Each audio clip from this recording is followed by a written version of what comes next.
So thank you everybody for coming out today. I'm Brad Mills, a member of the Mills Family Farm, and we're very grateful to have Senator Chuck Schumer here with us today to talk a little bit about CBD hemp and financing that we need for that. So without Great. further ado. Well, thank you, Mr. Mills. And I've always tried to help our farmers from the beginning. I'm from Brooklyn, New York. There's only one farm in all of Brooklyn. Mrs. Paglarini grows corn in her backyard, but that's about it. But once I became senator, I knew how important our agriculture economy is. And so I've worked long and hard on many different issues to help dairy. Genesee is one of our biggest dairy counties in the state. To help our fruits and vegetables. I was the first to get crop insurance for the specialty crops, for the fruits and vegetables. We've even been focusing on the lack of beehives, which don't affect hemp, I guess. We have beehives here. You do? Oh, yeah. Well, for apples, which is grown, of course, just nearby, Orleans County, Niagara County, Wayne County are our biggest apple and cherry counties. So I've worked hard for our farmers, and I'm always looking for new products. And the good news is there's a new product that New York State and New York agriculture can take the lead on. And that's why I'm here, here in Basom, to talk about that right here. And I'm proud to be at the Mills Family Farm. They are fourth-generation farm family. In fact, Mr. Mills told me the founder was a man named Ham, and maybe he's related to Joe Ham, who worked for me for 10 years and whose daughter is our stepdaughter, sorry. Her last name is Horde. But Brad is fourth generation, and he saw the opportunity to grow hemp. Now, what happened? Well, hemp was illegal to grow, or to use, actually, because for some dumb reason, it was put in the federal law in the same drug classification as heroin. Hemp is harmless, and in fact, it's useful. It's a very versatile, vital crop. And it has much, much less THC, which is the active ingredient in marijuana, than marijuana. It's not harmful. But somehow it stayed as what's called a Class 1 drug, along with heroin. Even cocaine and crack were not a Class 1. They were Class 2. So I saw the opportunity here, having talked to our Farm Bureau. We have two folks from the head of the Genesee Farm Bureau. What's your name, sir? Christian Juncker, and his Bruce Nast is also here. And I saw this, and guess who else saw it? Someone who you might describe in a certain sense as a strange bedfellow, Mitch McConnell. I'm the Democratic leader of the Senate. He's the Republican leader of the Senate. But we came together and said, let's change the law and let's make hemp legal. So we did three things in the Farm Bill. A, we moved it down so it's not a scheduled illegal crop to grow. Second, and this is important to people like Brad, we made it available for crop insurance. So you can get crop insurance. Farmers need crop insurance, kids. Some of you from farm families know, because you got to lay out a lot of money in the spring for planting, for equipment, for updating. And then if, God forbid, the crop doesn't come through in the fall, let's say there's a hailstorm or a drought, or let's say something happens in the national markets and the price goes way down, you're stuck. So crop insurance at least gives you insurance that you could come back the next year and farm once again. And so we allowed hemp to be available for crop insurance as well. And so this bill passed the Senate.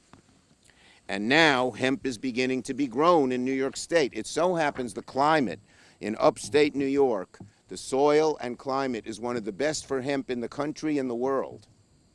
And hemp is an extremely sought after and valuable drug. Of course, you know, the oil is important, CBDs, it's used in medicinal and other things. And it's legal, it's perfectly fine. We are trying to get the FDA to make sure it sets out guidelines, so no one's upset about that.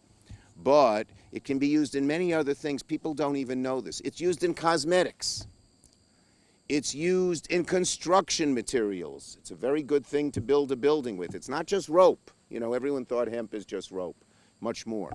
Ford Motor Company wants to put hemp, because it's cheaper and stronger, in the side doors of their cars, so when there's an impact, you're not hurt too badly.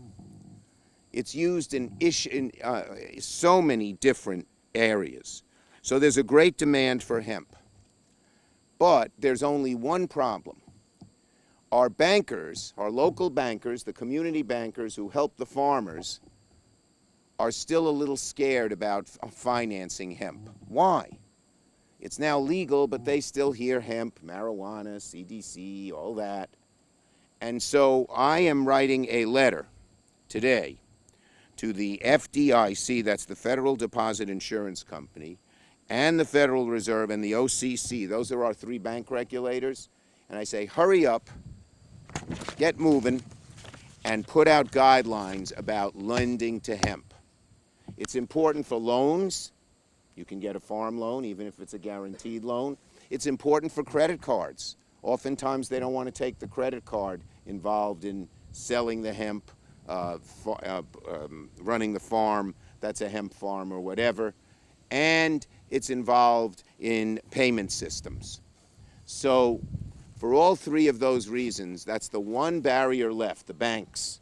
And they want to help. They know it's profitable lending for them.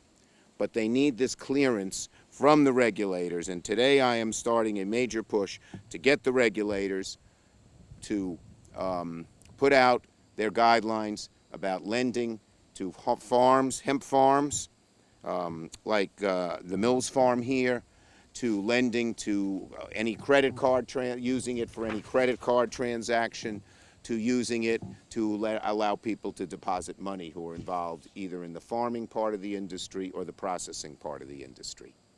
I think I've said everything I'm supposed to say, Chris, right? Okay, say it's all yours, Jason. So I'm Brad Mills, one of the members of Mills Family Farms. Yeah, that's okay. Senator Schumer hit the nail on the head, right? So our farm started years and years ago as a small dairy farm. As you know, as time has passed, industrialization of the dairy market, it's really tough to keep farms like this moving along. So for my father, for my uncles, my grandfather, things worked out well. You know, right about the age of retirement, they eased their way out, and here we are. The farm is in great shape, but no longer moving forward. That's where the next generation came in, my sisters, my cousins, and I. We want to keep this farm sustainable for years to come. And luckily, meeting Jason Klimek, our attorney, we began discussing hemp and really the booming industry of CBD hemp. So that's what we got into this year. As you can see, we made some headway. We have a nice crop growing. But some hemp way.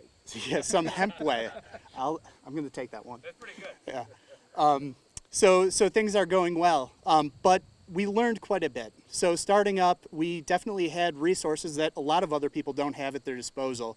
On a small family farm, we had the equipment. We obviously had the land, some of the best land in the state, I would argue the nation, for growing hemp at our disposal. But as we began to move along, we saw obstacles that we really do need financing to approach and to move beyond. So that includes sophisticated equipment for the growing of hemp that a dairy farmer just doesn't have. Along with that, the costs of buying clones, buying seeds, buying sprouting equipment to get those seeds going. None of that your average small dairy farmer, crop farmer would have, and that's very necessary equipment for moving forward in this industry. You know, so because of that, our profits from this year's crop likely won't be enough to both establish that equipment and then move forward with a larger planting from next year. So we really need financing in place for that. And beyond that, you know, moving forward, there's a real shortage of drying and processing facilities in the state as well. Yes. You know, and to really advance this farm, ideally in the future, we would like to get into our own drying and processing. But, you know, these are all obstacles that to overcome, we need financing and we need support, like we're getting from Senator Schumer, that we're so grateful for today. Thank so you, here's Brad. Jason. Jason. I'm Jason Klimek. I am the chair of the Cannabis Practice at Boiling Code in Rochester. Brad, along with many of my other clients, one of their biggest issues in starting into the hemp industry is the financing.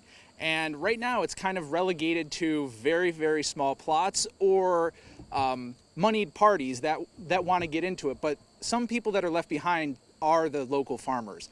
And so we'd like to try to change that. And we thank Senator Schumer for working on this issue for us.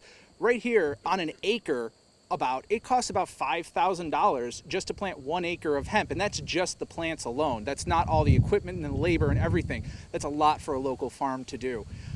So we really want the banks to work with our farmers and to revitalize the agriculture industry in New York. And again, we thank Senator Schumer for working with the banks and encouraging them to work with our farmers. And let me just say this, and I know Jason and Brad will back this up.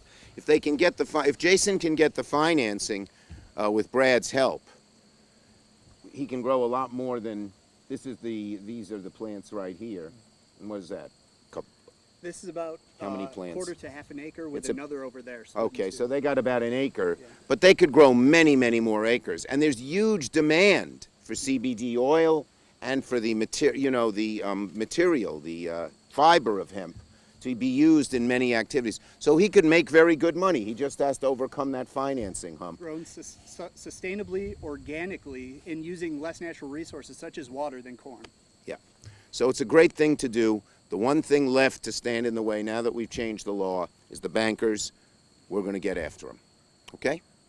Question. Do you want to say yes? Do you want to come up and say the head of our Farm Bureau here in Genesee?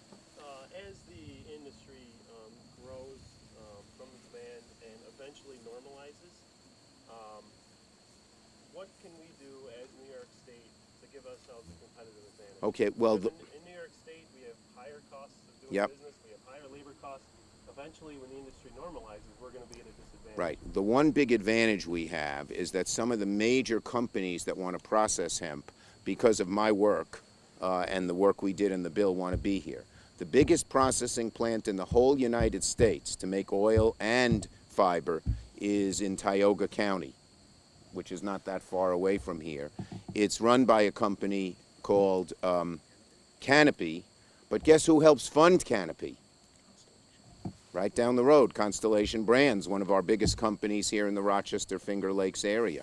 And so if we can locate the larger processing centers here that don't do the things, Mr. Mills can make it into oil, but some of the other processing, they expect to employ 800, they've invested a ton of money, and usually, the growth occurs near where the processing is. Now, how about the growers?